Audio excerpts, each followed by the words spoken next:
आकाशवाणीच्या अर्थविशेष या कार्यक्रमात आपलं मनःपूर्वक स्वागत. अर्थविशेषच्या आजच्या भागात आपण ऐकणार आहात BSE SMEने 400 सूचीबद्ध कंपन्यांचा टप्पा गाठल्याबद्दल. श्रोतेहो, नुकत्याच 8 कंपन्या सूचीबद्ध झाल्यामुळे BSE SME व्यासपीठानं 400 कंपन्यांच्या सूचीबद्धतेचा विक्रमी टप्पा गाठला. BSEनं मार्च 2012 मध्ये सेबी म्हणजेच भारतीय प्रतिभूती आणि विनिमय मंडळानं घालून दिलेल्या नियमांनुसार BSE SME या व्यासपीठाची निर्मिती केली. BSE SME हे व्यासपीठ देशभरात विखुरलेल्या असंघटित क्षेत्रातल्या कंपन्यांना मुंबई शेअर बाजार म्हणजेच बॉम्बे स्टॉक एक्सचेंजमध्ये सूचीबद्ध होण्यासाठी उद्योजक आणि गुंतवणूकदारांना अनुकूल वातावरण प्रदान करतं. BSE SME व्यासपीठ या लघु आणि मध्यम उद्योगांना त्यांच्या वाढीसाठी आणि विस्तारासाठी समभाग स्वरूपात भांडवल उभारण्यासाठी मदत करतं आणि कालानुरूप त्यांचं रूपांतर पूर्ण वाढ झालेल्या कंपन्यांमध्ये होण्यासाठी सहाय्य करतं. तसंच त्यांना सध्याच्या अटी आणि नियमांनुसार BSEच्या मुख्य मंडळांमध्ये समावण्यासाठी सक्षम करतं. गुंतवणुकीसाठी SME क्षेत्रातल्या कंपन्या या कंपन्यांचा आवाका लहान असतो. या कंपन्यांना बऱ्याचदा बँकांकडूनही अर्थसहाय्य मिळत नाही. त्यामुळे या कंपन्यांची भांडवलाची गरज भागणं महत्त्वाचं असतं. एकंदरच गुंतवणुकीसाठी त्या जोखमीच्या असल्यानं मुंबई शेअर बाजारानं गुंतवणूकदारांचे संरक्षण करण्यासाठी MSE क्षेत्रात गुंतवणूक करू इच्छिणाऱ्या गुंतवणूकदारांना किमान ₹1,00,000 गुंतवणूक करण्याचं बंधन घातलं आहे. त्यामुळे गुंतवणूक केलेल्या SME कंपनीत काही गडबड झाल्यास तो धक्का पचवण्याची क्षमता या मोठ्या गुंतवणूकदाराकडे राहते. गुंतवणुकीला असलेली सुरक्षा आणि प्रोत्साहन यामुळे 400 कंपन्यांच्या सूचीबद्धतेचा महत्त्वाचा टप्पा यावर्षी गाठता आला. BSE SME व्यासपीठाविषयी अधिक चर्चा करताना गुंतवणूक तज्ज्ञ मुकेश चोथाणी यांनी आपलं मत मांडलं. BSE कडे लहान व मध्यम उद्योगांच्या SME ज्याला आपण म्हणतो स्मॉल अँड मीडियम स्केल याच्या शेअर्समध्ये व्यापार करण्यासाठी एक समर्पित व्यासपीठ देखील आहे.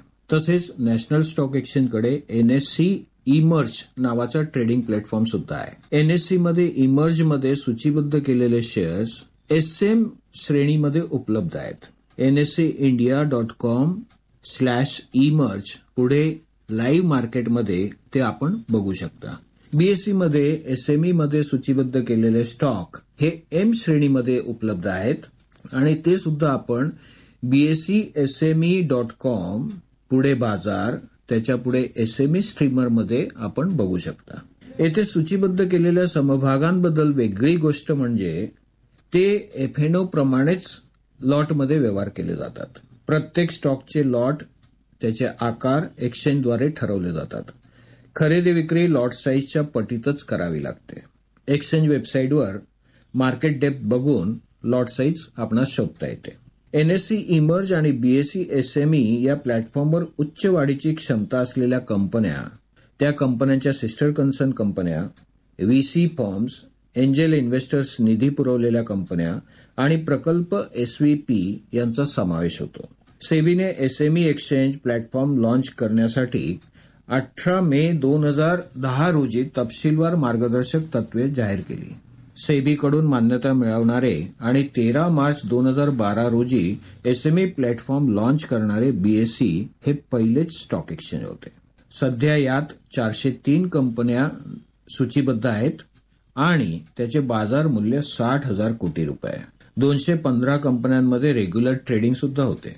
SME मध्ये IPO साठी आवश्यकता बघितल्यास यात नोंदणी करण्यासाठी कंपनी ही लिमिटेड कंपनी असायला पाहिजे. त्याचे दर्शनी मूल्य किमान 1 कोटी असायला हवे आणि एकूण पोस्ट इश्यू कॅपिटल 25 कोटीपेक्षा कमी असावे. नेटवर्थ पॉझिटिव्ह असावी. टँजिबल ॲसेट ही किमान ₹1.5 कोटी असायला हवी. सूचीबद्ध कंपन्यांची स्वतःची वेबसाईट हवी. SME प्लॅटफॉर्मची ऑफिशियल सुरुवात 11 फेब्रुवारी 2014 झाली. उपरोक्त 403 कंपन्यांपैकी 147 कंपन्या BSE मध्ये ऑलरेडी मायग्रेटेड झाल्या आहेत. प्रमोशन झालंय त्यांचं.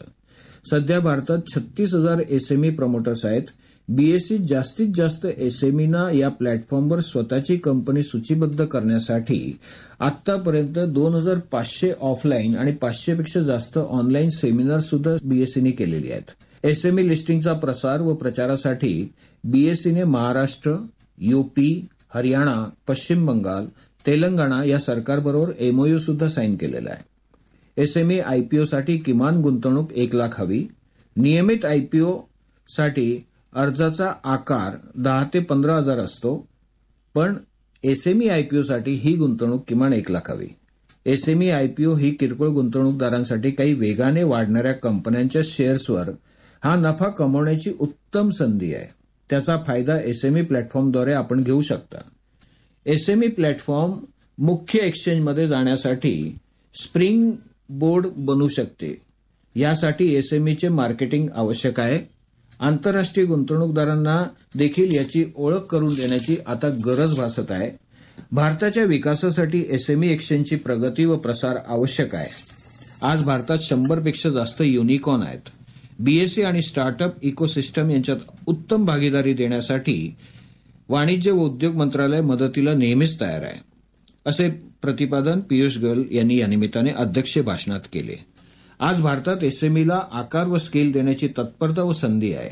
तशी जगात इतर कुठेही नाही आहे. स्वातंत्र्याची 75 वर्षे साजरी करताना स्वातंत्र्याची 100 वर्ष पूर्ण करण्यापूर्वी भारताची अर्थव्यवस्था $30 ट्रिलियन करावायची असल्यास त्यासाठी एसएमईचा विकास व प्रचार व एसएमईमध्ये गुंतवणूकदारांनी भारताच्या वाढीचा अविभाज्य घटक होण्यासाठी आणि त्याचे साक्षीदार होण्यासाठी एसएमईचा सुद्धा आपण गुंतवणुकीसाठी विचार करायला हवा आणि एसएमई प्लॅटफॉर्मवर सुद्धा आपण ते शेअर्स घेऊन आपली भांडवलवाढ करू शकता, आपल्या संपत्तीचे नियोजन करू शकता, आपल्या संपत्तीची वाढ करू शकता.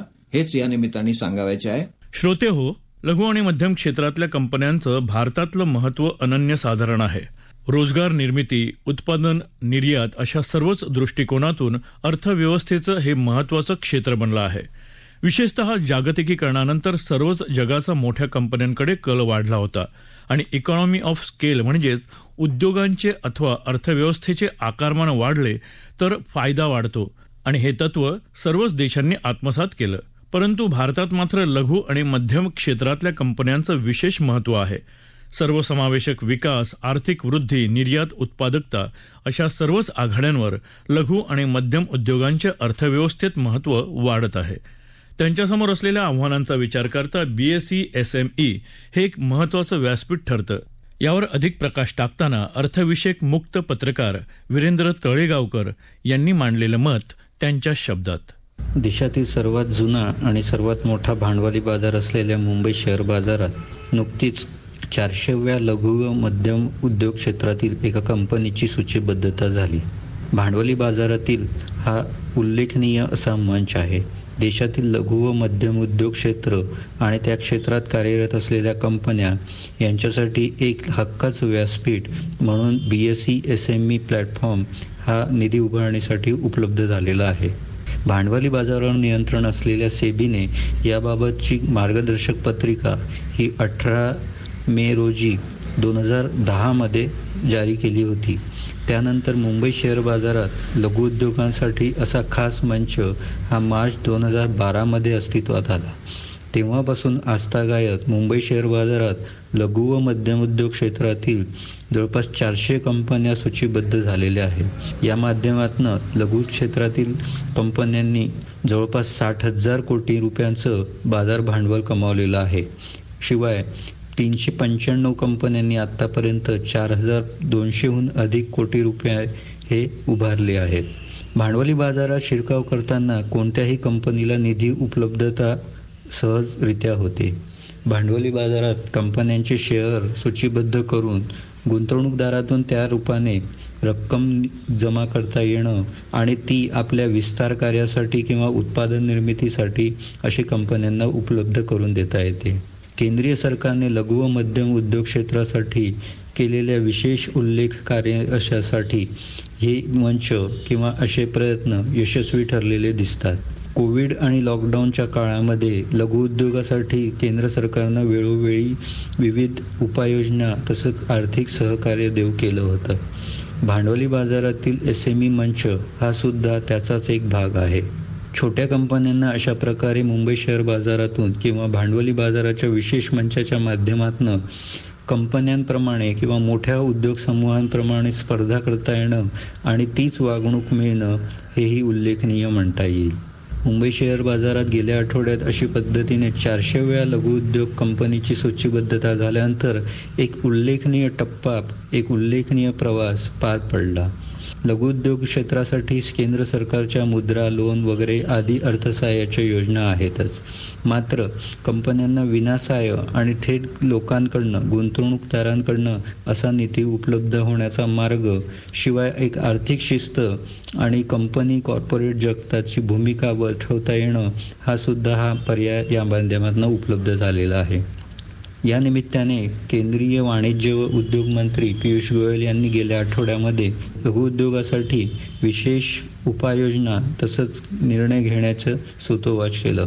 त्याचाच एक भाग म्हणून असाच एखादा मंच गिफ्ट सिटी अर्थात गुजरातमध्ये नव्याने उदयास आलेले शहरांमध्ये आणि मंचामध्ये उपलब्ध करून देण्याचं वचन यावेळी देण्यात आलं. गिफ्ट सिटीच्या माध्यमातून देखील लघुउद्योजकांना या पद्धतीने निधी उभारणी व त्यांच्या आर्थिक विस्तारासाठी सहाय्यभूत अशा मंच आणि सुविधा उपलब्ध होतील हे निश्चितच.